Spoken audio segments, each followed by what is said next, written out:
Hello viewers, welcome to BotPenguin.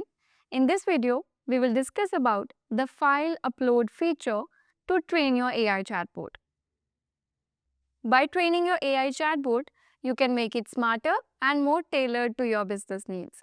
If you want to know about it in detail, then the video link for what is the use of train your AI chatbot is given in the description box below. You can check it out. To use the file upload feature for training your AI chatbot, you have to firstly select the bot. On the left hand side, you'll find the list of the bots. For the demo purpose, I am using this chatbot.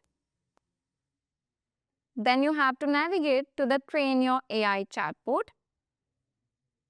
And here you'll find different subsections: website, file upload, Google Sheets, FAQs, conversation history, and other sources. You can use all of these to train your AI chatbot. Let's talk about the file upload section. So here you can upload your files and the content available on your files will be used for the chatbot training. So you have to click on the upload file button. Your file should be of any of these formats. For now, I am uploading a demo file, and as you can see, the file uploading is in process. And now the file has been uploaded. If you are uploading a file of larger size, then it can take some time to upload. And if you want to add more files, you can do it in a similar way. And then click on the train button to train your AI chatbot using these files.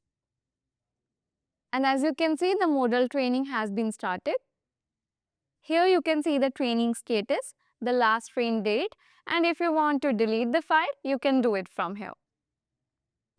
So that was all about how you can use the file upload feature for training your AI chatbot. If you have any doubts, you can refer to the help documentation of the BotPenguin. The link of the same will be provided in the description box below. Thank you.